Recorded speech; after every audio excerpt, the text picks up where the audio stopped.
Okay, good afternoon, everyone. Welcome to this Public Funds Public Schools webinar. My name is Jessica Levin. I'm an attorney at Education Law Center, and I direct the Public Funds Public Schools campaign.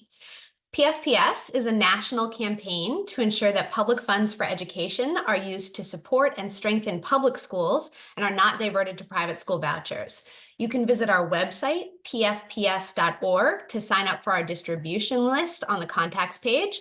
Please explore and use our resources in your own advocacy, and we welcome you to support us by making a donation or partnering in our work. And we hope to have the opportunity to support and partner with many of you in the audience. We so appreciate you joining us today to hear from this panel of highly effective and dedicated public education advocates. We want this to be a really interactive discussion on concrete strategies to oppose voucher programs.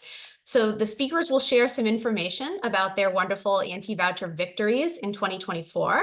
We'll then pose a few questions to the panel, and then we will open the session for plenty of audience Q&A. A reminder, please submit your questions in the Q&A box, not the chat, and you can start doing that throughout the session, and then we'll address the audience questions in the last half hour of the webinar. We'll also record the webinar and post it on the PFPS website. I'm now going to hand the mic over to Lauren Salaz, who's a summer intern at Education Law Center, a rising junior at Stanford University, and a really outstanding example of the vital importance of students' work and voices in the fight against education privatization. Lauren, take it away. Thanks so much, and thanks so much for the very warm introduction and kind words. Welcome, everyone. Thank you for joining us today for the PFPS panel on anti-voucher victories in 2024. My name is Lauren Salaz. I am excited to be interning with the ELC this summer and co-moderating this panel with Jessica. We have watched with great concern as a growing number of states has enacted increasingly broad private school voucher programs.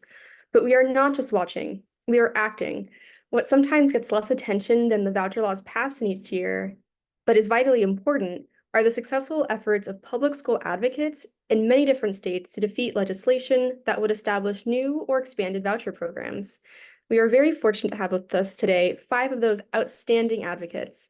They are from 5 very different states that have all defeated major voucher legislation this year, including universal voucher proposals, and we are looking forward to learning from them and celebrating with them. I'm honored to introduce our panelists before their opening remarks. First, we have Nancy Loome, Executive Director of the Parents Campaign in Mississippi. Then, Paige Duggins-Clay, Chief Legal Analyst at IDRA, who will talk about Texas. Next, we'll hear from Rod Grammer, President of Idaho Business for Education. Then, Katja Krieger, Public Education Research Fellow at Statewide Organizing for Community Empowerment, who will speak about Tennessee. And finally, Sharon Krengel, the longtime Director of Policy, Strategic Partnerships, and Communications at Education Law Center, and a core member of the Public Funds Public Schools team, who will discuss the defeat of voucher legislation in New Jersey. Thank you all so much for joining us today. We'll start with Nancy. Well, hello, everyone. I'm so glad to be with you today. We in Mississippi have been fighting this privatization push for many years. It has come from out of state. It has been well organized and well funded. And Mississippi legislators, fortunately, have defeated most of these proposals in our state because they are hearing from their constituents, their folks back home. And what they're hearing is that they don't want their tax dollars subsidizing private schools, whether that is through vouchers or for tax credits to benefit private schools or whatever is the latest iteration of the privatization push.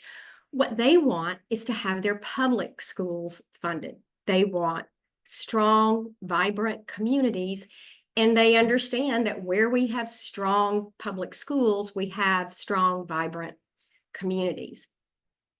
So when we think about what it is that has motivated these people to get involved, and in Mississippi, we have tens of thousands of people who have kind of joined this effort to strengthen public schools and to make sure that these funds are not diverted. So when we think about what it is that motivates them to be involved, there are a couple of things that really get Mississippians riled up. First of all, It is how their public tax dollars are spent. We're talking about the dollars that we each pay to the state for things like public roads, clean water, public safety, public education. These dollars are intended to benefit the public good, not private interests. They are to be spent on services that are available to all of us, like public schools, not on private entities that pick and choose who they will allow to take advantage of their services. The other thing that really gets Mississippians riled up is the idea of two separate and unequal school systems, both funded by the state. We've been down that road before many years ago, and we do not want to go down that road again. What that system would look like would be, again, two separate and unequal systems, one of them with public schools who are highly, highly accountable for the quality of education they provide, how they spend state funds. They are subject to audits, stringent state standards, very public accountability. And then on the other hand, private schools with no accountability, no scrutiny at all for how they spend these state dollars that they might receive, no audits, no oversight, no standards for academic achievement. So two completely different systems operating under very different sets of rules, but both receiving, in essence, the same level of state funding.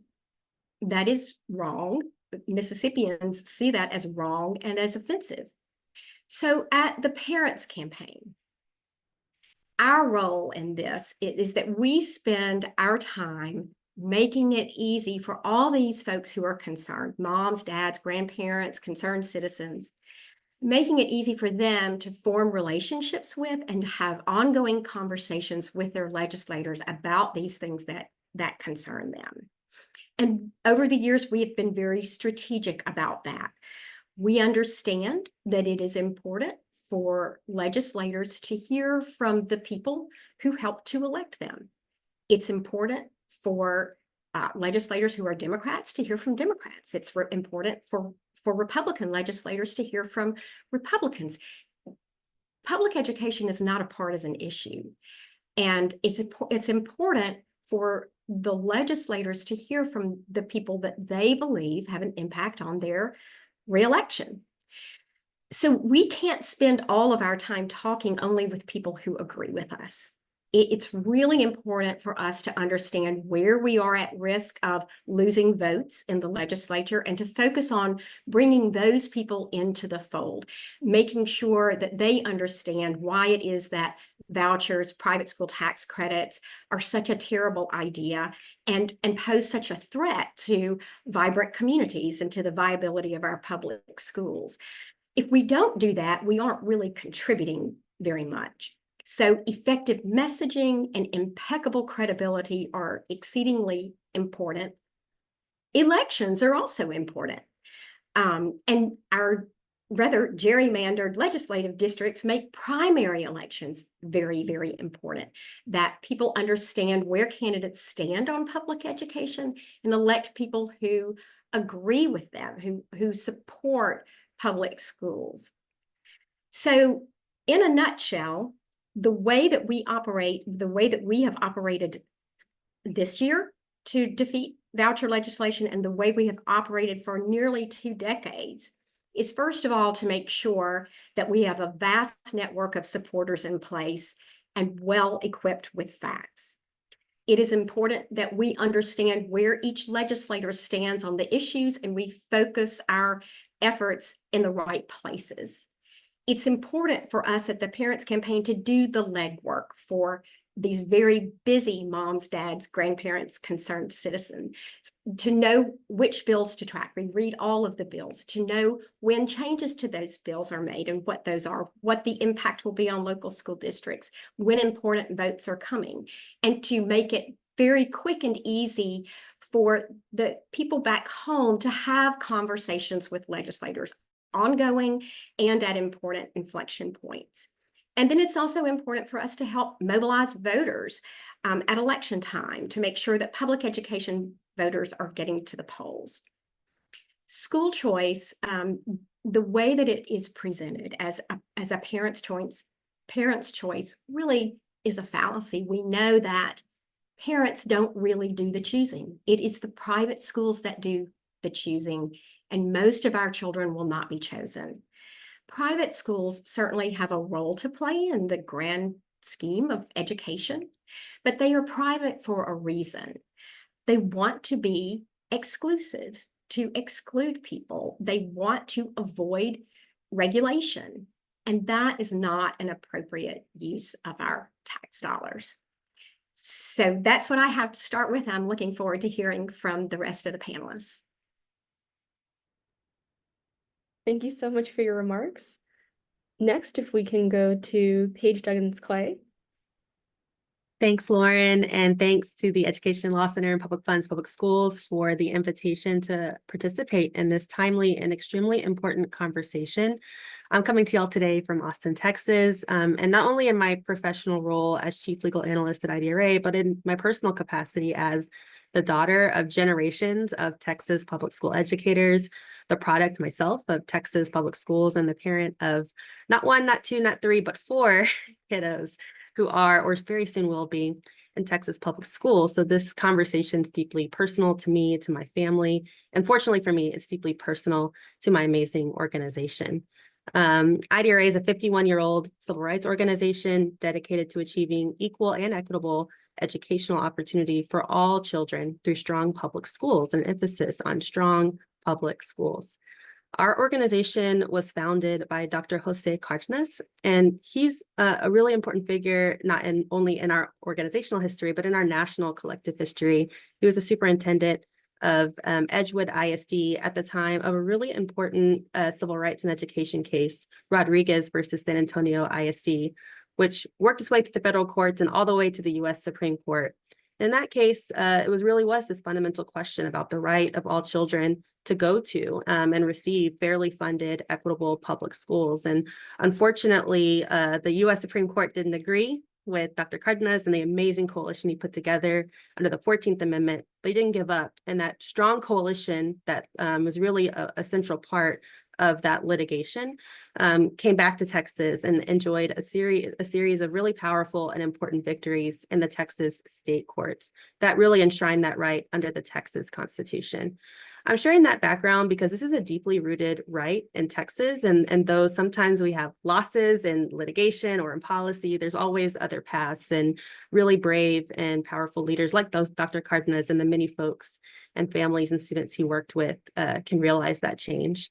Our organization also led, in the wake of Rodriguez and the rest of that litigation I mentioned, the creation of a comprehensive state school finance system that really sought to address the inequities that were at the heart of that litigation, and including and especially addressing the inequities created by Texas' system of funding public schools through local property taxes. And so that's a really powerful and important legacy. And it's a legacy that we've been proud to defend for decades. For as long as public schools have existed in Texas, there have been efforts to privatize it, to demonize it, and to change the way that it's funded to limit the ability of historically and systemically marginalized groups to access education. I'll look forward to talking later in the Q&A about some of the efforts to link vouchers, ESA, school privatization to segregation, to exclusion of Latino and Black students specifically, and most recently to LGBTQ plus identifying students, families, and employees. That should be really troubling to all of us. Thankfully in Texas, and surprisingly, I think in Texas, Texas tends to be a poster child for a lot of really challenging and harmful policies that impact our students, families, and educators. But here in Texas, we have a proud legacy of defeating vouchers time and time again, including in the most recent legislative session in 2023. And you're going to hear a really important word from me over and over again is that powerful coalition, right? It's just as my friend Nancy was saying, it's about diverse, bipartisan, wonderful people coming together. And even though we may disagree on a whole lot of things, we all understand that the basis of our democracy and the basis of our citizenry and our civic engagement and the success of all of us individually and collectively, really the linchpin of that is strong public schools. And that coalition has continued to come together over and over again to defeat attempts to enact a voucher. Excuse me, that coalition and that legacy, unfortunately, has been threatened and is at risk.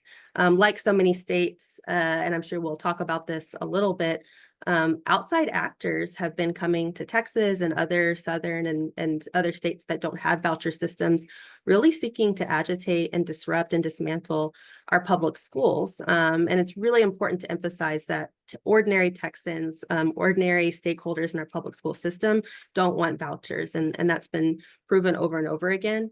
In the most recent legislative session, Texas had not one, not two, not three, but four. You're seeing a theme here.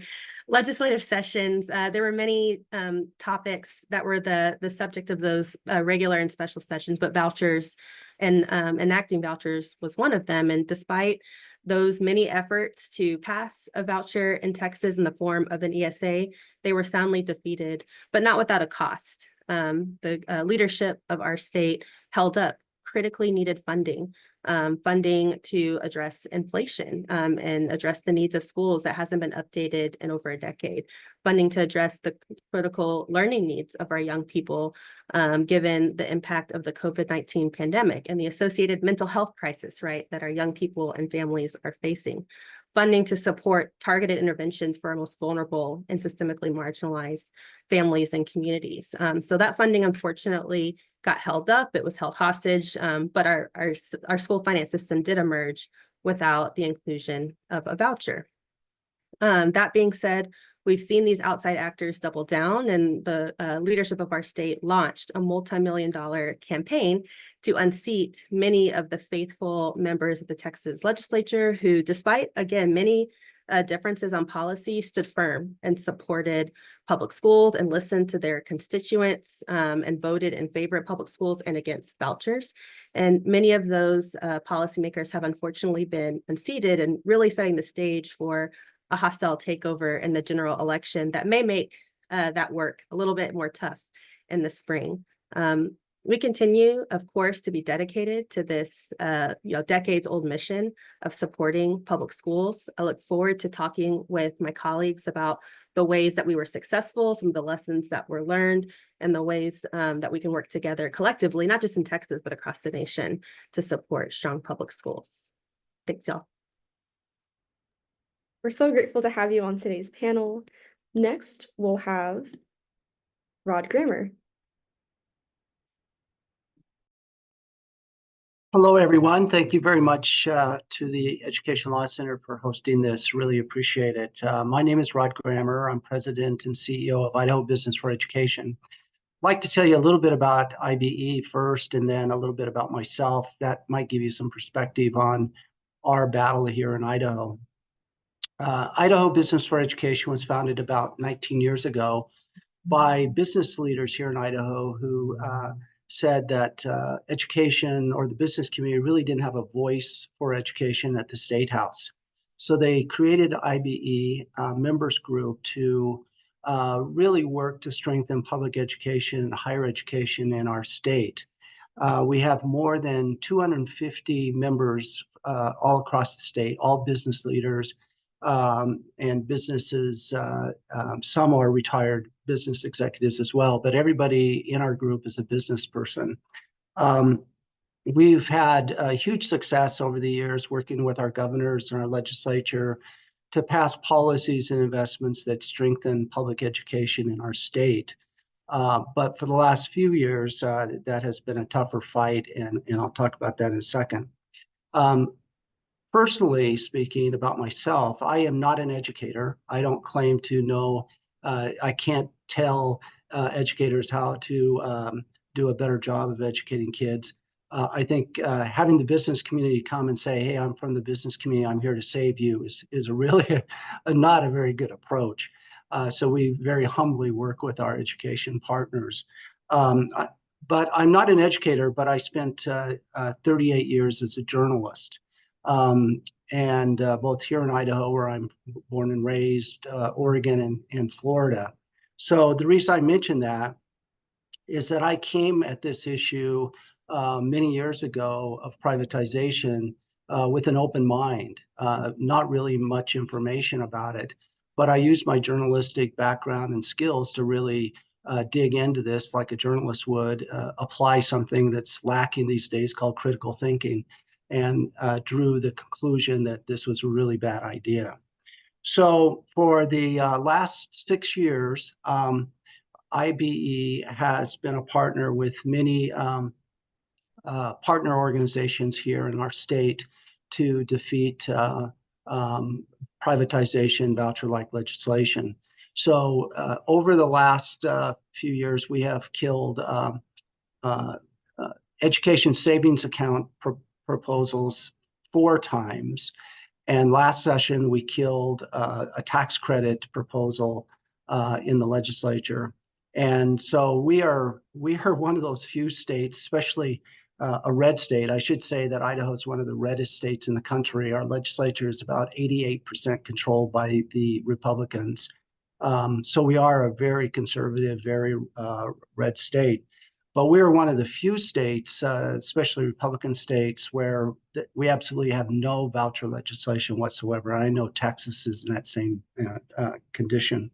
So we have been very successful because, for many reasons, partly because of our coalition, which includes the teachers, the superintendents, school boards association, and some grassroots organizations here in Idaho that have been able to give us the kind of grassroots support that we need.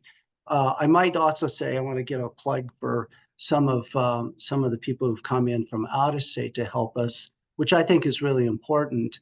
2 years ago, we host something called the Legislative Academy at the start of every legislative session, where we bring a speaker in to talk about education issues. And originally, the idea of our Legislative Academy was to sort of help legislators get a bigger picture on education and inspire them to reach for the stars, so to speak. But the last 2 years, knowing that the fight was getting harder and harder, I've actually brought in some speakers to help me spread the word of how bad this is. I had one legislature accuse me of using it as propaganda. And I said, yep, that's exactly right. I am using it for propaganda. And so 2 years ago, I brought Chris Lagoni in because we're a very rural state. He's head of the Small and Rural Schools Association in Indiana. So he could talk from the long time voucher program that Indiana's had. And this last January, I brought Beth Lewis in from Save Our Schools, Arizona, who I think Beth's on here today, a real friend of ours and a real friend of public education. And Beth, like Chris, did a super job laying the table for our work in both these last 2 legislative sessions. And to this day, legislators are quoting Chris and legislators are quoting Beth. So that is one tactic that I would strongly urge you to maybe pick up. So we have been extremely successful, despite the fact that the American Federation for Children and the cabal of front organizations that some of the wealthiest people in the United States have created these front organizations through the State Policy Network and others to really come into all of our states and hire lobbyists and to pass voucher legislation. And if they can't do that, then to spend millions of dollars defeating legislators that support public education. So, so we have really fought them off over, especially the last 2 years. But unfortunately, just like in Texas, which I have followed very, very closely and written about, these folks have come in and they've targeted the very, very brave Republican legislators that have fought vouchers for us for the last several years, distorting their record. They don't really attack them on vouchers because they know it's unpopular with the public. They attack them on other issues like border security, just like they did down for Glenn Rogers down in Texas, and or the case that they're soft on gun control, like they did one legislator down in Texas. So 2 years ago, we lost many, many brave Republican legislators through their efforts. And I'm sad to say that just like Texas in March, we lost many friends in our May primary election this past month. Both, at least from what I read about Texas and Idaho, it's going to make our path to victory much, much harder in the 2025 legislative session. I'm also keeping my eye on Tennessee because I think they're kind of in the same boat and they have a primary coming up. So they really are being very successful at the ballot box, what they can achieve in our legislatures. And so we really have our work cut out for us in the next year. I will say that we've got a governor, unlike some of our Republican states like Texas and Arizona, not this case, but before, and other states where, like Tennessee, we've got a governor that has been a Republican governor, very strong proponent for public education. But he also has been seeing what's been happening in other states. But my hope is that if we do lose in the legislature in 2025, we can convince our governor to continue to support public education, be a champion for public education. But I also know that there's going to be incredible pressure on the governor to do that. So we're ready for next year's fight. We know it's going to be hard and an uphill battle, but we've got a great coalition. And we are also take some comfort knowing that we're not in this alone, that all of you are in it with us. So those are my opening remarks. I know one question that might come up, and maybe I can talk about it when I get questions, but why would a business organization be anti-voucher? Because as far as I know, we may be the only business group in the United States that is openly fighting privatization of education.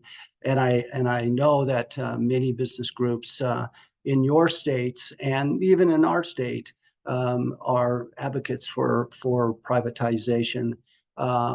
I can get into that from a business point of view, maybe in the Q&A, but suffice to say that I don't think privatization makes any sense. And too many business leaders are checking their critical thinking at the door and sort of swallowing the ideology that this is a good thing for competition in education. So with that, I'll turn it back over and for the other speakers.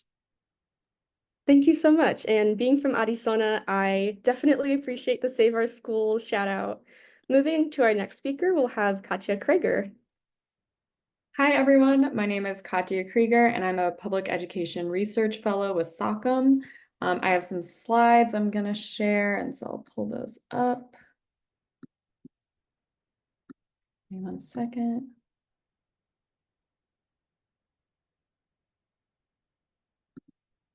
All right, so SOCM stands for Statewide Organizing for Community Empowerment. We're a 50-year-old member-led organization. We have around 2,000 members across the state of Tennessee in predominantly rural, but also urban and suburban communities. And since we're a member-led organization, all of the issues we focus on are issues that our members voted on. And so we historically haven't focused on housing issues and environmental justice, but education is one of the issues that our members were really voting on and wanted us to focus on. And so that's what I'm here to talk about today. And SOCM is a part of Tennessee for All. So Tennessee for All is a statewide coalition made up of mostly labor organizations, but also faith-based organizations. And our focus as a part of Tennessee for All is for corporate accountability and also supporting public education. And SOCM, as a part of Tennessee for All, leads the Public School Strong campaign. Public School Strong campaign is founded by two national partners, NYU Metro Heal and the Race Forward Initiative. And through Public School Strong, we basically work with community members and train them on attending school board meetings and holding their school board members accountable. And we have around, I think, 22 teams across the state of Tennessee. And SOCM is a community grassroots organization. And so this is really this is our bread and butter of how we approach our work. So we host a lot of community listening sessions. a lot of calls to community members where we identify what shared problems are, and then we turn those problems into an issue area, and then we analyze power, so figuring out who has the power in this situation, and how can we persuade or negotiate with that organization or individual. And then from there, we develop and implement strategic campaigns. And throughout this process, we're really building our base and really plugging those people into our Public School Strong campaign. So training people and attending school boards and having them come out and to school board meetings. So when it came to the voucher fight, this was our strategy. At the time, there were a lot of things going on in Tennessee. We had this $1 billion corporate bailout. We had lawmakers trying to reject federal funds for our schools, which is pretty crazy. And then we also had this third grade retention law. And a lot of our Public School Strong teams were working on third grade retention and going out to their school board meetings and trying to prevent the third grade retention from happening. And then we also had this growing labor solidarity, and that kind of led to this divide between our right-wing anti-public ed legislators and their rural base. It kind of created this sense of distrust and frustration. And then from there, we realized that in order to prevent vouchers, we had to organize at the local level and build power in order to have a statewide impact. And through that, we really were focusing on our rural and suburban legislators because they ultimately would kind of decide this vote. And so that was our overall strategy. And a lot of our messaging was really critical. We didn't do a right versus left. In our meetings with lawmakers, we didn't talk about this is what the right, the Republicans want, this is what the Democrats want. We had an up-down messaging. So this is, vouchers are not coming from people in Tennessee.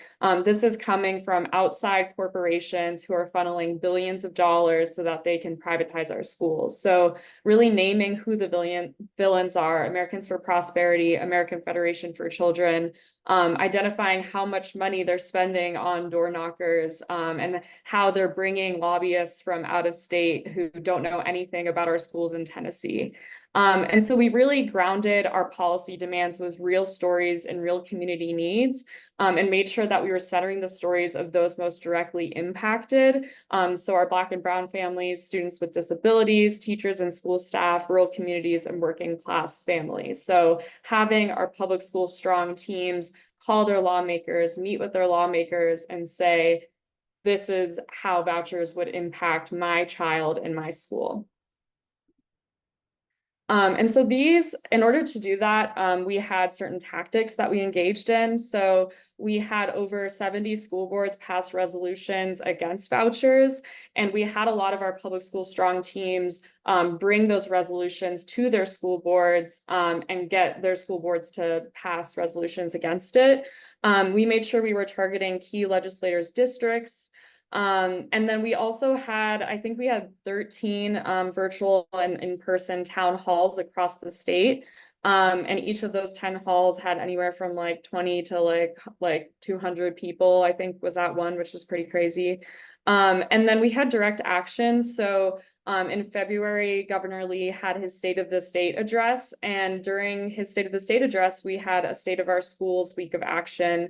And so we had people writing letters to the editor, we had more town halls, we had people calling their lawmakers, and we had our Day on the Hill focused on, that was with Tennessee for All, called Kids Not Corporations, which really emphasized the fact that, this is not coming from people in Tennessee, this is coming from outside corporations and outside interests. And with our email and phone campaign, to Rod's earlier point, we also had some national organizations who really helped us with that phone campaign. I think from Florida and Arizona were two of the groups that really helped us just calling folks and getting them to call their lawmakers. And then with lobbying, we brought a lot of our constituents to meet with their lawmakers. We have that 501c4 arm, so we're able to do that. And with getting constituents to meet their school board members, we had several lawmakers who didn't want to meet with their school board members. And so we were like, well, we're going to force you to meet with them because you have to answer to your school board, you have to answer to your superintendent. And we have over 70 school boards who are not supporting this.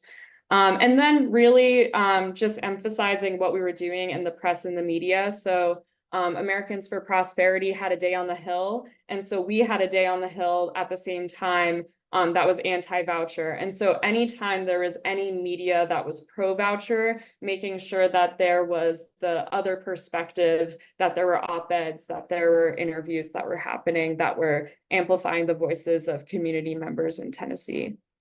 And so this is a map of all of the resolutions where we had school boards and county boards pass resolutions against vouchers. And I can send that in a follow-up. And then this kind of shows our media representation. So this movement was across the state, and it was not just, it was a diverse movement of all sorts of different groups. We had teachers, we had principals, we had students that were really coming out. We had Gamaliel groups coming out and just making sure that their voices were heard and amplified. And so our messaging was popular, like the majority of folks in Tennessee did not want vouchers. And we had this conversation around the fact that those in power, which were directly opposed to the needs and hopes of regular Tennesseans. And so making sure, like I said, elevating the real needs of real people and real stories and creating this narrative of like, this isn't coming from real people, it's coming from billionaires and outside agitators.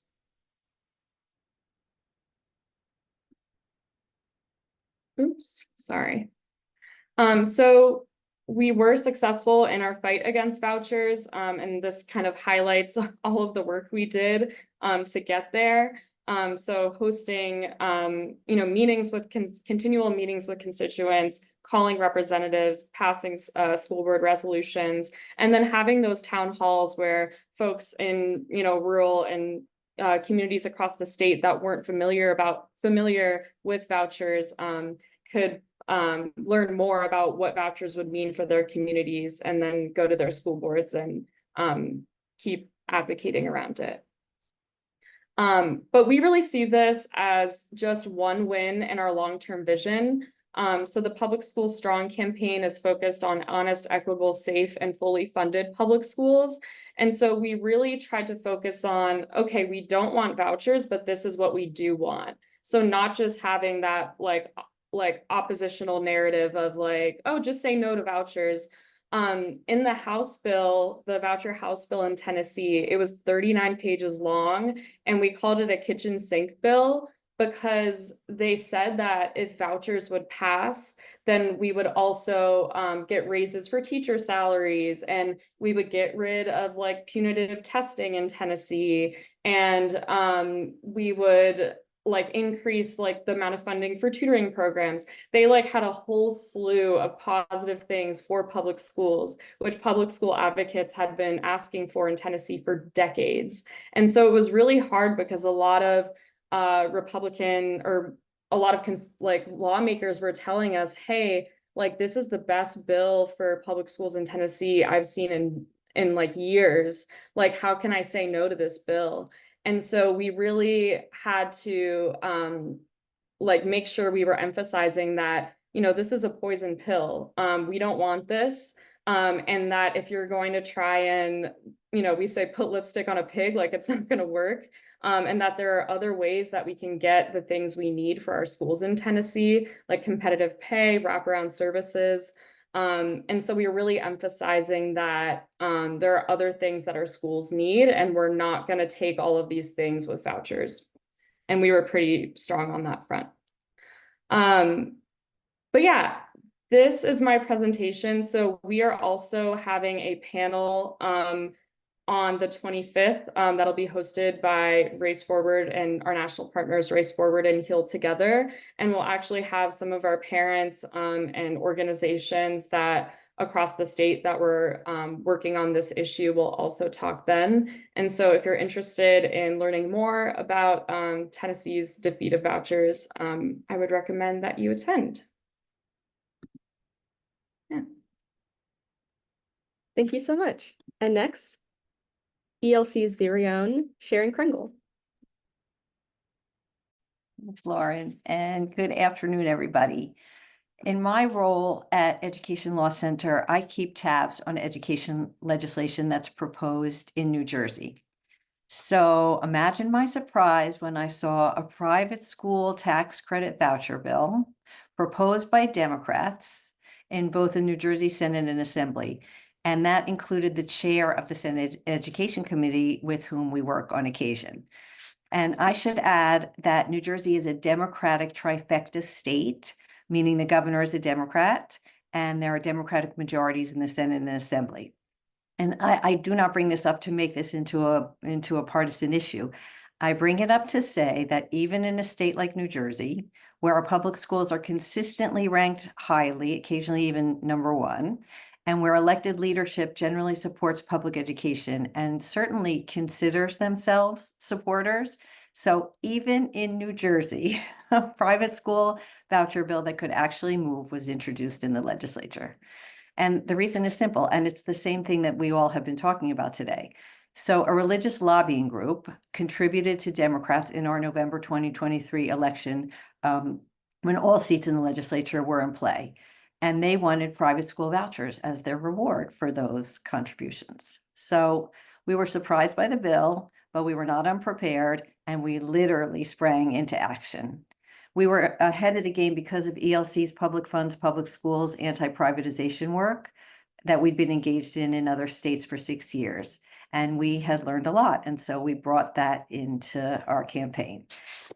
So with that knowledge, this is what we did. We drafted an open letter to the governor and legislative leadership in opposition to the voucher bill. We reached out to allies in a statewide network of education, children's rights, and civil rights organizations that ELC facilitates called Our Children, Our Schools. We reached out to our state unions, NJEA and NJAFT, to the professional associations of principals and of superintendents that we work with, to advocates and organizations in a state budget coalition that we're part of, and to any progressive advocates we could think of. And we asked them to sign on to the letter and to spread the word about it. So even though many of the folks that we contacted work on healthcare, environmental, labor, voting, childcare, and other issues, because we had built relationships with them and because the letter clearly explained the harm that would come from vouchers, many of them signed on. We got over 40 New Jersey groups and a dozen national groups signed on to the letter. And some of the examples, just a few of the New Jersey signers included Make the Road New Jersey, the New Jersey Working Families Party, Save Our Schools New Jersey, the New Jersey Public Education Coalition, and Volunteer Lawyers for Justice, and many more. And we'd be happy to share any of this with all of you. We sent the open letter to the entire legislature and to the press, and we had it published on an online news site that we knew elected officials pay attention to. We followed the open letter with a 2-pager about the harms of vouchers and circulated that to the governor's staff and again to the entire New Jersey legislature. Our main concern in both the open letter and in the 2-pager was debunking the notion that this tax credit for private education wasn't a voucher. And that was something that the voucher bill sponsors and supporters insisted repeatedly. So we repeatedly debunked that. We said, in a nutshell, funding a voucher program through a tax credit instead of a direct appropriation does not make it any less a voucher. And at about the same time when we were doing all of this, both the NJEA and NJAFT set up sign-on petitions against the bill, and we and other organizations signed on, we spread the word, etc. We also set up a meeting with the governor's policy staff about vouchers and this specific bill. And we told them that we would make this into a national story, linking it to the governor, who considers himself a staunch progressive and a public education supporter. We also held 2 webinars featuring PFPS Director Jessica Levin, Damaris Allen, who is the Executive Director of Families for Strong Public Schools in Florida, and Kalina Berryman, who facilitates the statewide coalition of education-related organizations that I mentioned earlier. We invited the entire legislature and staffers to the webinars. We then heard rumors that legislative leadership wasn't supportive of the bill, and a couple of legislative sponsors dropped off as they came to understand both that they were in fact supporting private school vouchers and that we had no intention of giving up our campaign against the bill. So finally, a few months after introduction, the bill was withdrawn from both chambers by the main sponsors. So what are the main takeaways from our experience in New Jersey and this victory? So number one, use all available resources. So we were lucky to have them at hand because of our experience with our public funds, public schools campaign. But PFPS would be happy to help any organization in any state fighting new voucher programs or plans for expansion. And PFPS is, certainly not the only resource, though we like to think we're among the best of them, and happy to help. Number two, call on allies in your state. Because we already had relationships with other progressive advocacy organizations, both those working in support of public education, but also others working on an array of issues, we could quickly use those connections to get support for the anti-voucher campaign. And there are 2 lessons in that. If possible, cultivate these relationships along the way before you need them, and don't hesitate to go to allies of all sorts for support, not just, public education supporters. Number 3, use allies outside of your state. So we asked a Florida advocate to speak during the 2 webinars we hosted to show just how harmful vouchers have already turned out to be in other states. And with all due respect, to make the point that New Jersey doesn't want to become Florida. Number 4, publicity and pressure are crucial. We were able to bring pressure on legislators by making sure our open letter was published online, by using social media, by talking to education reporters, and by talking directly to some of the bill sponsors and to the governor's staff, repeatedly in some cases. And number 5, and probably most importantly, we knew a strong campaign was crucial, and that's what we ran, making sure everybody knew this was no benign tax credit, that our public schools were at risk, and that we were ready to do everything we could to make sure that New Jersey stayed voucher free. And we were able to do that. So thanks very much for listening. And now I will turn it back over to Lauren. Thank you all so much again. And now we're going to move into our Q&A portion of the webinar. When folks are registering, they were able to provide some questions that they wanted our panelists to answer. And so the team at PFPS did our best to put those questions together so that we can pose them to our lovely panelists. So our first question is, how do you speak to the challenges in public schools and why voucher programs are not the answer to those challenges? Whoever wants to start. I'm happy to kick it off. Just briefly, I think we cannot understate, overstate, whichever those words make sense, the crisis that our public schools are facing across the nation and especially in Texas, right? For us, we are facing, just like, thousands of other schools, a critical teacher shortage. We are facing a youth mental health crisis. We are facing concerns about school safety, student belonging. We're facing all sorts of challenges and these, again, outside agitators and actors really seizing on those very real and legitimate fears and concerns to try to divide and dismantle public education. But the good news is, virtually everyone loves public schools, right? And we can criticize them and we can demand that they are better, but we all know that they are necessary and that we can unite around this issue and have dialogue about how to make them better. And so part of the strategy, both last session and going forward, and I've heard reference to this many times, is the storytelling and telling the truth about what is happening in our schools, both the good things that are happening in our schools, the amazing educators that love and support our young people, the experiences they have, the equity and equality of opportunity that public schools can offer and that we want them to live up to, and talk about truthfully about the challenges that they face. And that, look, regardless of your feeling, I really appreciated, I think it might have been Nancy, who said, you know, there's a place in for private schools in the education landscape, you know, that certainly is true. And we shouldn't even be thinking about ways to fund public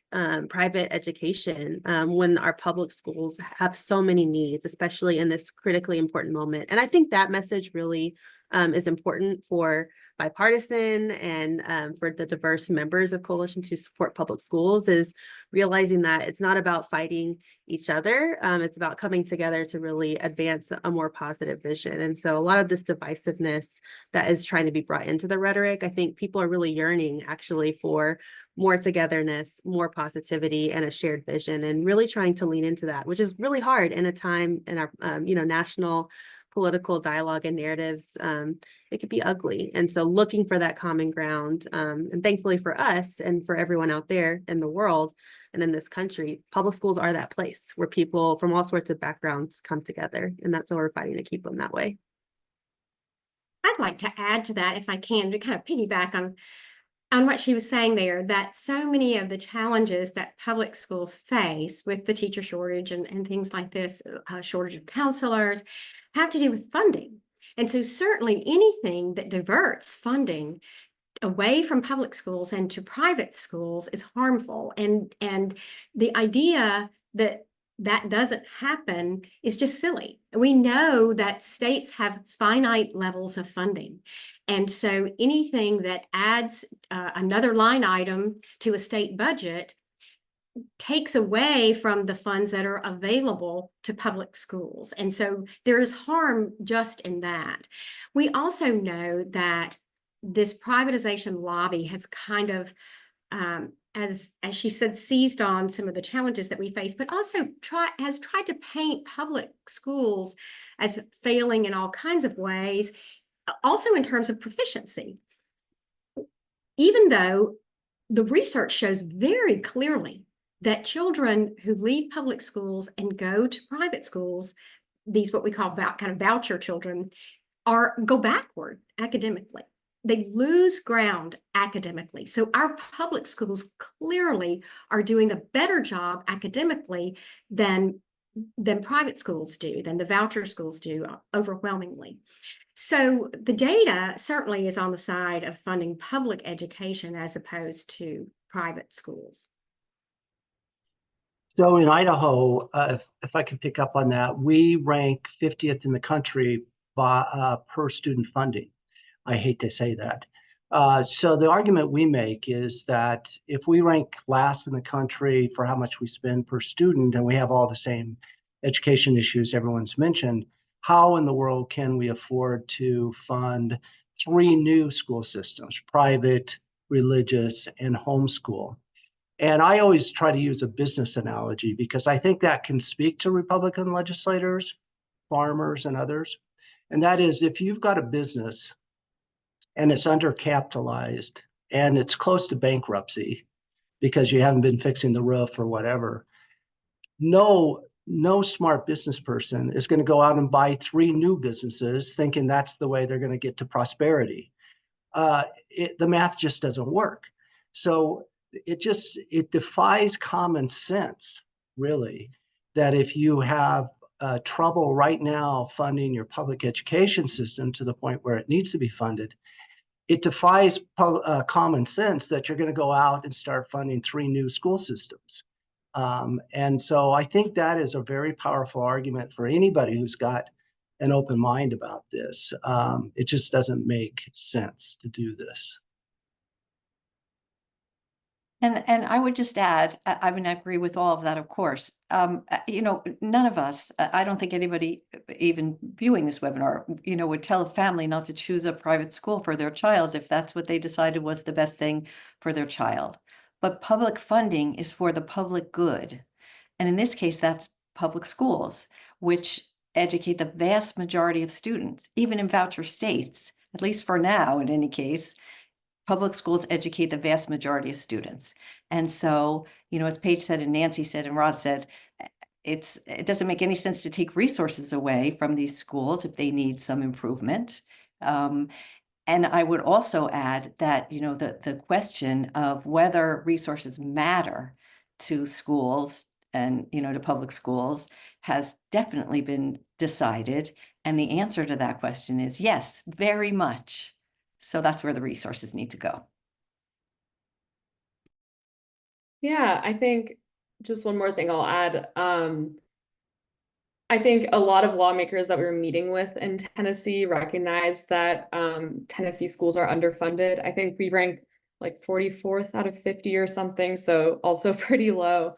But there was a sense of urgency and frustration that a lot of these lawmakers had also been trying to advocate for school funding. And some of them were almost like, we've been trying for decades to get more funding and it's not working, so let's just create a new system. And so trying to get them on the same page as, no, like it's not worth it to just give up. Like we do need to push for more funding. And so I think with the ESSER funds being the single biggest infusion of federal funds to education in Tennessee, we've been trying to point to ESSER and the success that school districts have been able to have with ESSER funds, and we're hoping to bring that to lawmakers next session and say, hey, look at what we were able to do with this funding. Like, look at this tutoring program that we created. Look how we were able to hire more counselors. And so just being able to uplift those success stories to lawmakers, and so that they can realize that achieving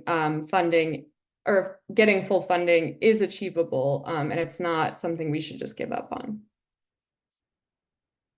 And those are all great tips. And I want to add one more from the legal perspective, which is that, of course, there are enormous challenges in public schools. Education Law Center and all of us recognize that we fight to improve those situations for a lot of students who aren't being fully served by their public schools. But it is only in public schools that we have the full force of constitutional and statutory law to bear to enforce those rights, whether it's special education or anti-discrimination provisions, or the right to put to full, adequate, high-quality public education funding and resources. The vast majority of those legal requirements don't apply in private schools. So our society has, we still need even stronger laws in many of those areas, but it's in public schools that our society has decided that students have those rights and where we can enforce them in court.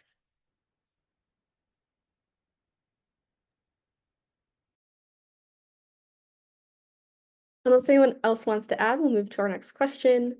And that's, how do you work to create bipartisan opposition to vouchers and unite groups with different interests to oppose these policies?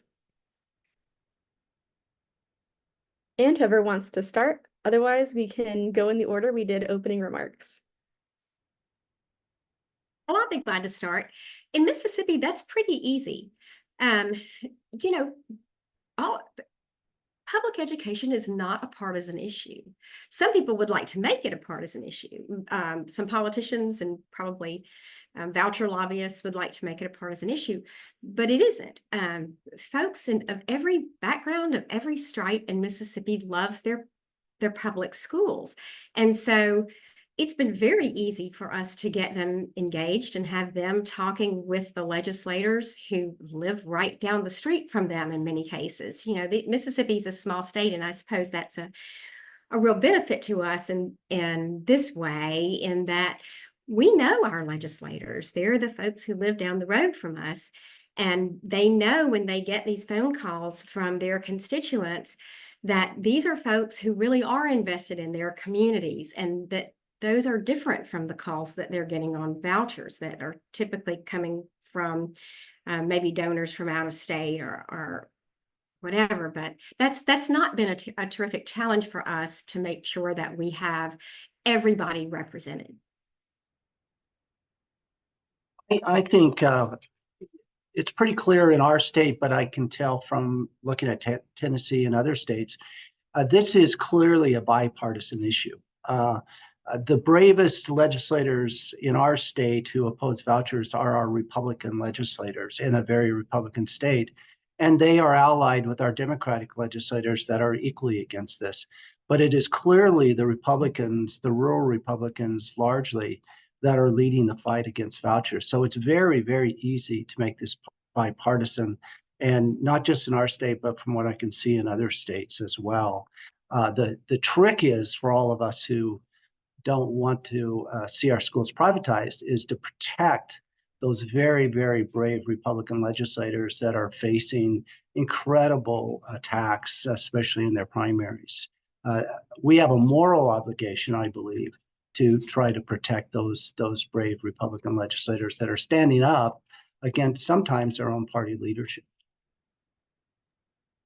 Yes, I think definitely, like, we have a very similar thing happening, like you mentioned in Tennessee, where a lot of rural Republicans were standing up against vouchers and getting a lot of pressure from their parties. But I think we made sure to meet with folks on both sides of the aisle, and just really our messaging was an up-down, not a left versus right. Like, this is coming from these corporations, and naming the corporations, naming how much money that they're funneling into this, and saying that, you know, this is not what folks in Tennessee actually want. This is not what your constituents in your district want. This is not what your superintendents want. This is not what your school board members want. Like, and then offering up, this is our vision and this is what we want instead. I think that was really important. And I know with the primary coming up in Tennessee, we've been tracking, like, our organization has been tracking which pro-voucher PACs have been funding which lawmakers, and then making sure we're amplifying that to our base. Hey, these are the PACs that are funding, like, these different people in your state. And so making sure that the information that we have isn't gatekept, and that everyone has access to it and can understand which corporations are involved, and, you know, who these organizations that are pro-voucher are giving money to. Yeah, +1 to all that has been shared. I'll try to add a couple other things that we've learned in Texas and working with, you know, many of the folks on this, partners here on this call. I think Texas is different than some of the other states that have been mentioned, and we're a big state. And sometimes, you know, state level politics, it feels just like that, very removed, very far away. And our lawmakers are not necessarily accountable to their local folks because of things like gerrymandering, because of the immensity of the space, right, in all of these districts. And so part of the way that we combat that is that we really work hard at making this issue personal and local.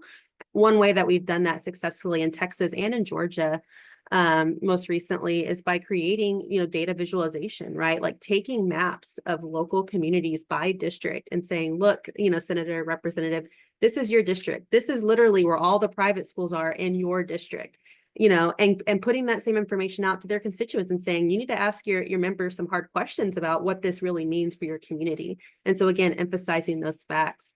And similarly, talking about making it very concrete in terms of the potential loss of funding if students were to leave the school finance system, and the impact of that and what that means for our local public schools, right? Just because a young person leaves the system, the expenses of turning the lights on, having high quality curriculum, paying that teacher who teaches the rest of the probably overcrowded classroom because we can't afford to retain those great teachers, right?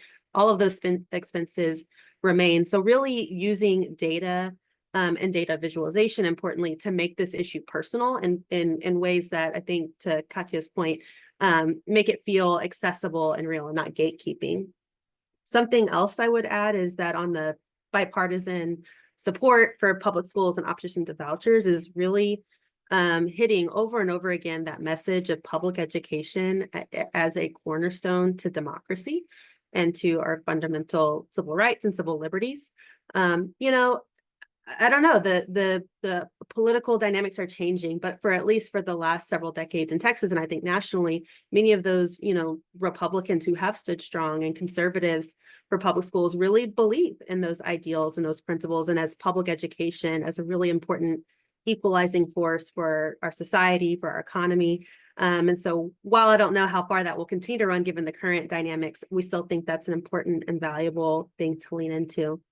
And the last thing I'll say is, I had the same thought as Nancy's. It's kind of easy. The thing about the voucher movement recently, nationally, and in Texas, is that it's been really inextricably linked, as I alluded to earlier, with attacking our most vulnerable populations, right? And so it kind of is easy to mobilize people because virtually everybody who's not wealthy or part of a particular religious group that's supporting a voucher in a particular way or community is at risk. And so that has included LGBTQ plus students, families, and educators.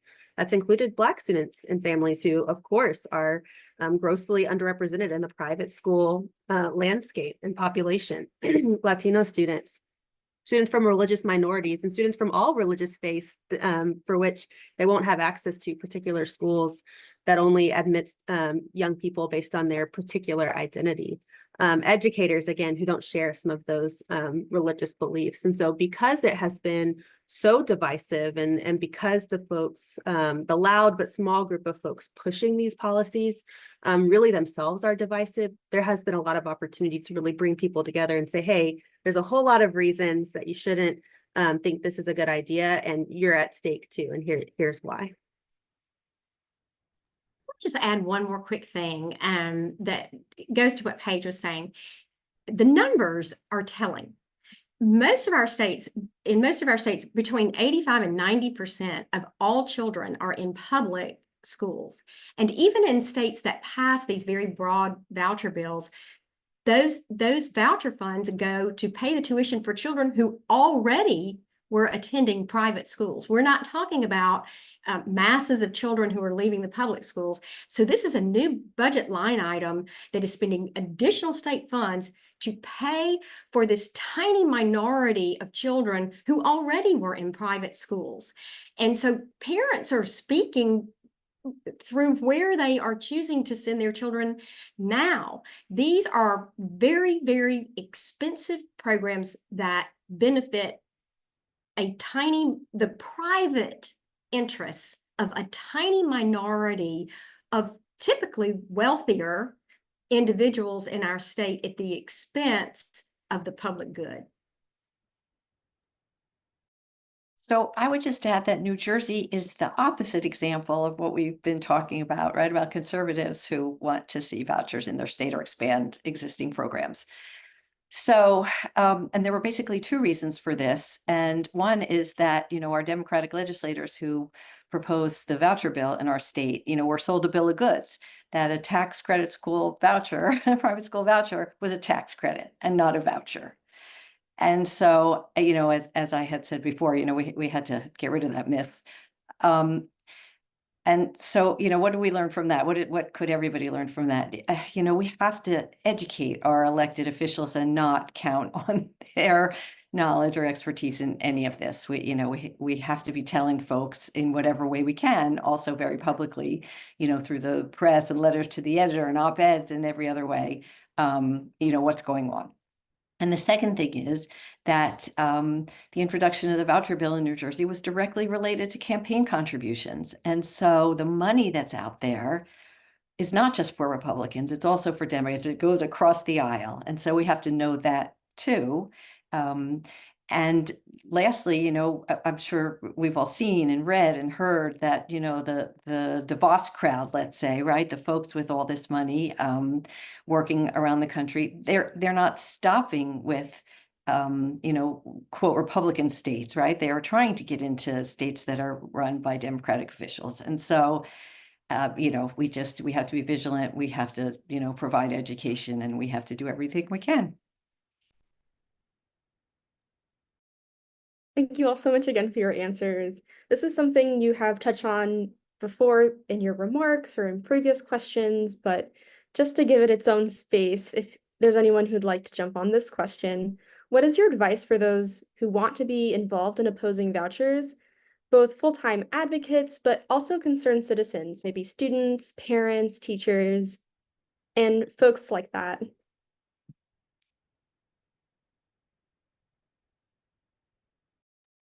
We need your voices.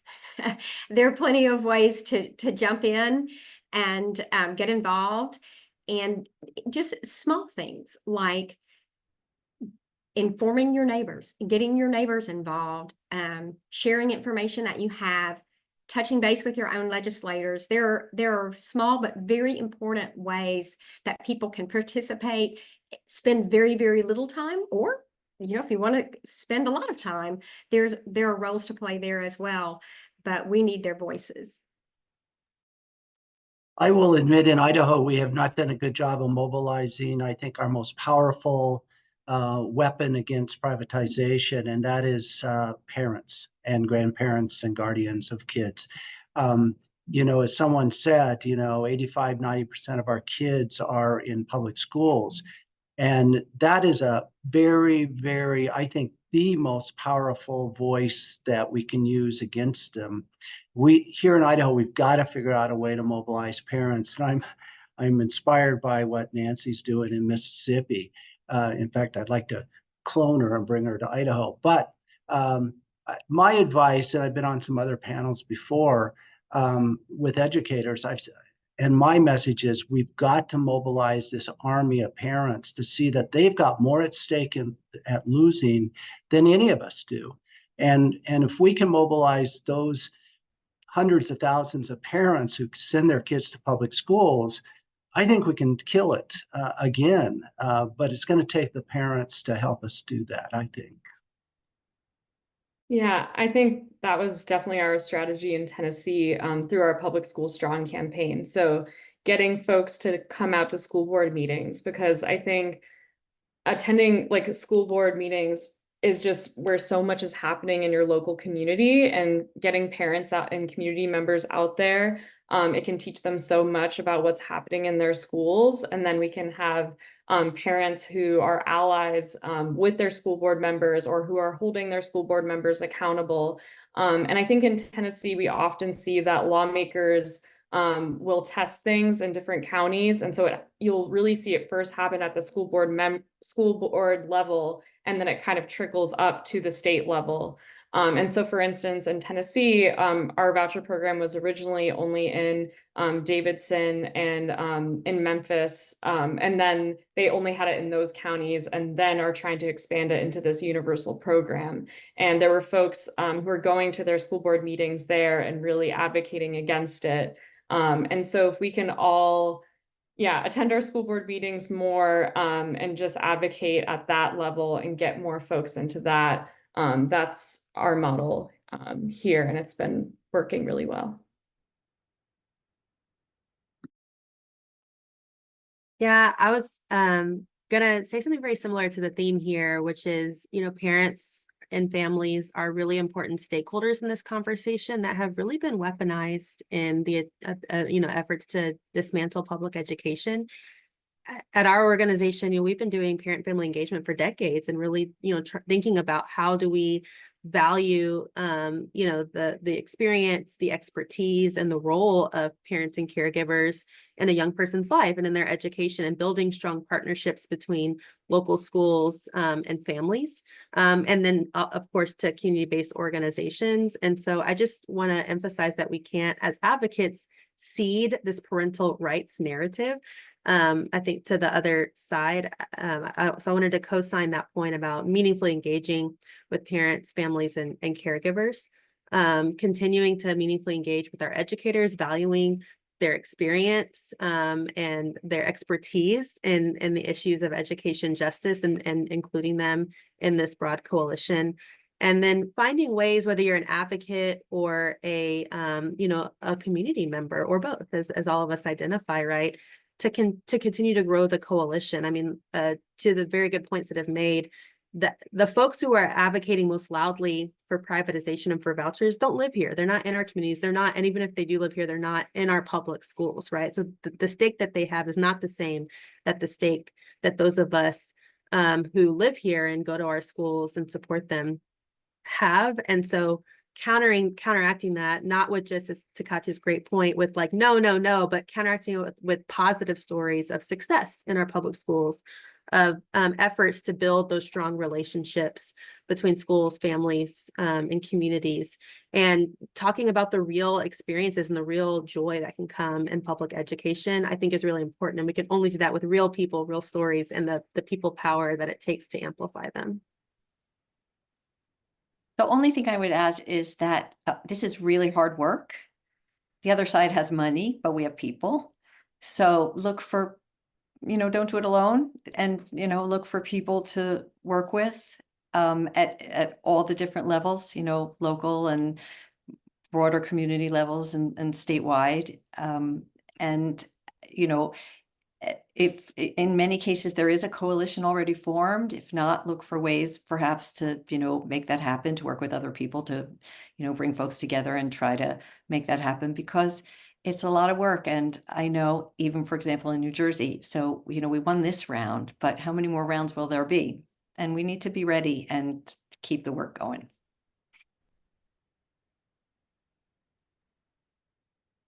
Absolutely. And unless there's something else that we want to add, in a moment, I'll turn it on over to Jessica. I really appreciate hearing this thread of building relationships and being in community with one another.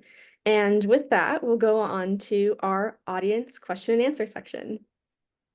Great. Thanks, Lauren. Thank you for those great questions, which were drawn from some of what our registrants, our audience here, sent in before the webinar. And now we want to get to some of the questions, the really insightful questions that have been coming in from the audience live as our panelists have been speaking. So let's start with this one from Jacob Goodwin. Is there any easy way to find out where the money is coming from in each state from those who are pushing vouchers? And I want to start out by directing everybody to Professor Morris Cunningham's wonderful book, Dark Money and the Politics of School Privatization. And Public Funds, Public Schools hosted a webinar with Professor Cunningham a couple of years ago that is posted on our advocacy page. So that's a really good place to start learning about this issue. And let me throw it to our panelists to talk about any work that they have done around that issue in their campaigns. Yeah, I'd like to just tackle that because, especially given my background as a journalist, my guess is the information you need is on your Secretary of State's. If you have a sunshine law where people have to submit how much, where their money, what groups are lobbying and what groups are spending money on legislative races, you can find it there. But you can't stop there. You've got to school yourself on these organizations like the American Federation for Children, Ed Choice, Thomas B. Fordham Institute in Ohio, Americans for Prosperity, Koch created a group. And you've really got to, and the State Policy Network, do not ignore that, because you probably have an affiliate of that in your state. So you've got to start not just identifying which groups are spending the money in your state, but look at their lineage, look at who founded them. Many comments have been made here about the corporate. I'm not going to defend the corporate folks, but I'm going to say that it's really not corporations necessarily trying to destroy our public schools. It's these out-of-state billionaires like Charles Koch and Betsy DeVos. And because I know many business leaders, I've got 250 some who are staunchly opposed to this. And my guess is if you can help rally the business community in your state, I would go after the billionaires, the out-of-state billionaires, because everybody hates billionaires. And it truly is the billionaires who are foisting this on our states. But people have to not just look at the dollars, they've got to trace this lineage and then connect the dots, if you will. And the dots are there to be connected. And I'd be glad to talk to anybody about that because I've done a lot of research on the money side of this and where it's coming from and who's behind it. So I just say that. Thanks. Anyone else want to jump in on following the money? Yeah, I've been doing my own research in Tennessee, maybe not as long or as in-depth as Rod has been doing his research, but some websites I've been using that have been helpful have been Follow the Money. Lil Sis has been really helpful. I know ProPublica just had, they launched their new 527 tool, which is a tool that you can use to look up different PACs and you can like see which organizations or contributions are being donated to this PAC. I know in Tennessee, something that's been really difficult is that I've been looking at Tennessee's Bureau for Ethics and Campaign Finance, and there's this weird loophole where technically organizations don't have to report all of their contributions and expenditures. And so there's some journalists that I've been following that have been tracking that. And so I think, and I've been working with some journalists in Tennessee who have put together their own research, and that's been really helpful as well. I think in some cases it's people that are just filing right to know requests for emails and getting information that way. It's definitely not an easy process, and in a lot of ways it can seem like a needle in a haystack. But I think just making sure that you're reaching out to your networks. And I think those tools that I mentioned, like Little Sis and Follow the Money, have been really helpful for me. Wonderful. Okay, thanks. I want to go back now to a topic that we touched upon, the challenges in public schools. This question is from Emily Young. She says, in speaking with communities of color in particular about vouchers, we sometimes receive pushback from individuals who see vouchers as an opportunity to leave a system that has been failing them for generations and has been historically disinvested. How have you worked to strategically engage communities that have not been well served by public schools? I'm happy to jump in on that point. It's because it's very personal and related to my professional work. I had this conversation recently with my dad, who's a Black man here in Texas, and sent my little brother, my littlest brother, to private school. And he was saying, yeah, this sounds great. I could have saved so much money. You know, we were paying $20,000 a year to send my brother to this fancy private school in Dallas so he could play football and get a football scholarship, which he did. And we had a series of conversations around our kitchen table, literally, about this. And it was so frustrating because, you know, I had all these facts and I had this law and I had all these fancy talking points. And, you know, what I really connected with my dad, besides the fact that he trusts me implicitly as his beloved daughter, was really talking about how two things.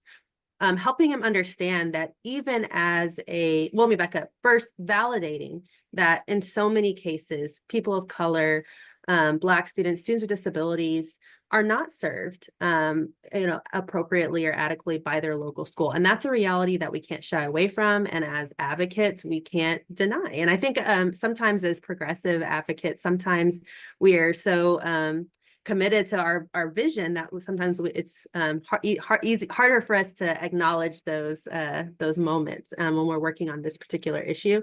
So saying, yeah, Dad, that's a real concern. And I, respect and appreciate. I'm so glad that you had the opportunity, right, to make this path for my little brother, who's now very successful.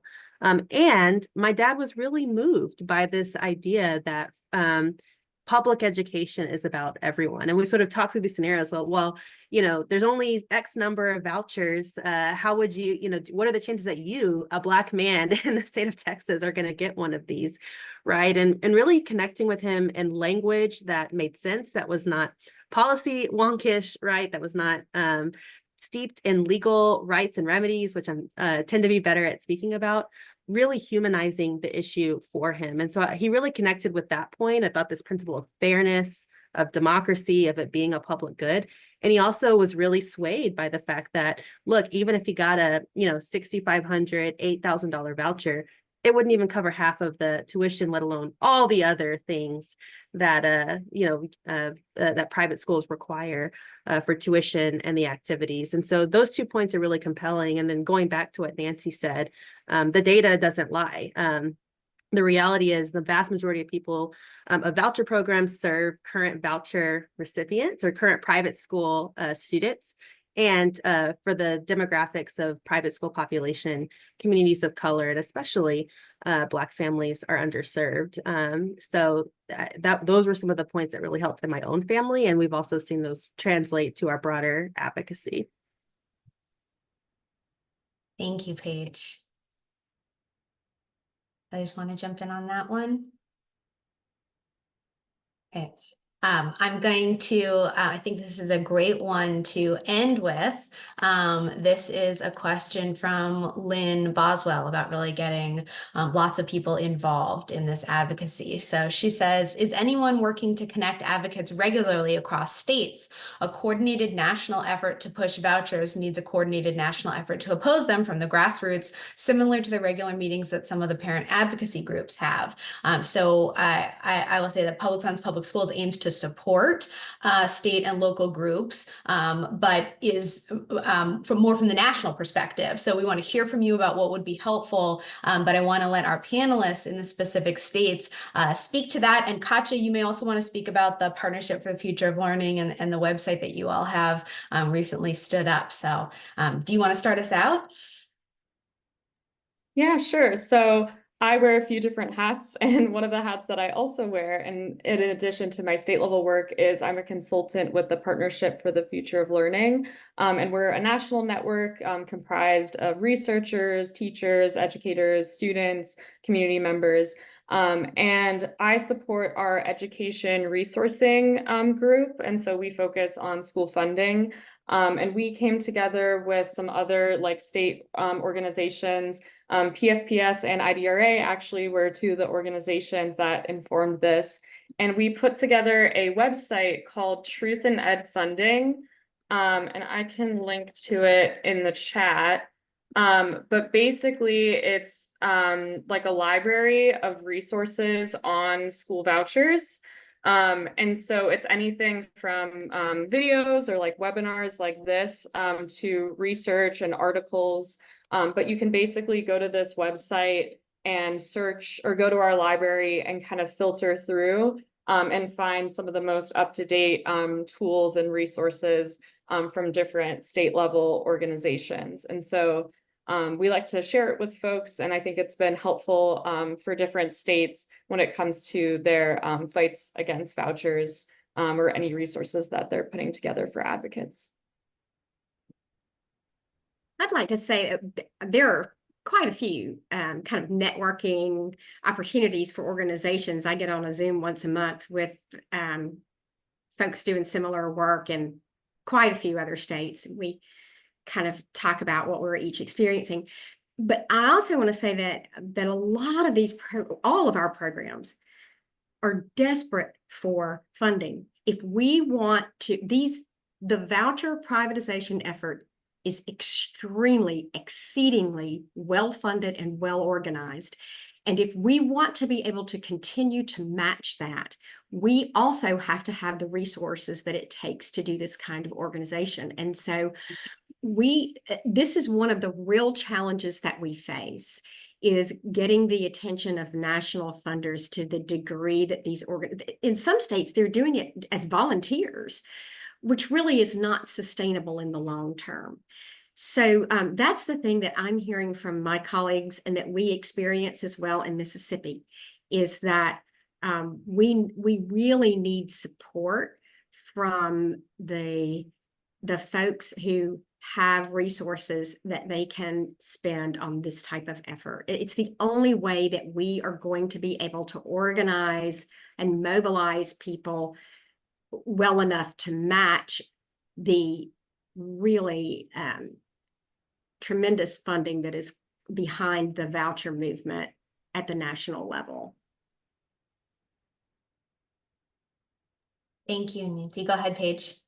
I was just going to add one other quick point, which is really appreciating the availability of coalitions at the national level and at the state level, and the ability of and the movement of coalitions to recognize the intersectionality of all these issues, right? When you follow the money, when you look at who's pushing these policies, there's a common denominator, right? A lot of these folks are the same people pushing anti-so-called CRT and DEI and attacking the LGBTQ plus community and vouchers and packaging all of those into these omnibus bills and holding public school funding hostage to get these enacted. All of those are related. So I've really appreciated most recently the evolution of coalitions that are looking at all those issues together and working to address them together. And I think that's a really important component of doing this advocacy collectively, both nationally and at the state level. Absolutely. And one thing that PFPS would be really pleased to do is to help anyone connect with these conversations that are taking place among grassroots advocates. So if you are looking for coalitions to join, or if you are looking to connect with advocates in a different state, we would be very happy. Please email us and we'll be happy to help connect you to our wonderful panelists here and to lots of others. So I want to thank my wonderful co-moderator, Lauren. We've really enjoyed hearing from our wonderful panelists today and this engaged and insightful audience to hear about the victories that we've had against vouchers in this most recent legislative session. We hope that this can both give you some joy and hope in all of our efforts and carry you through and give you helpful tips for the upcoming legislative sessions where we know that we will need to continue to do this important work. The recording of this webinar will be posted on the PFPS website's advocacy page, along with all of our other advocacy tools. We will also send contact information and the links that have been shared in the chat. And you are welcome again to get in touch with us if you have questions that we weren't able to get to today, or you'd like to get in touch with any of these speakers. I want to finish off by reminding everybody that PFPS and this whole community here on the panel and in the audience are committed to helping each other. Whether you are a state that has managed to remain voucher free, or whether you have a small voucher program, or whether you have a universal voucher program now, there are still many, many steps, as I think Paige mentioned, that we can take from many different angles to help each other, no matter where your state falls along this spectrum and along this journey to fight education privatization. So the PFPS webinar series will also continue this fall as we talk with the authors of some exciting new books on fighting privatization. So make sure you sign up for email updates and follow us on social media. Thank you again to our wonderful panel and audience, and we look forward to seeing everyone again soon.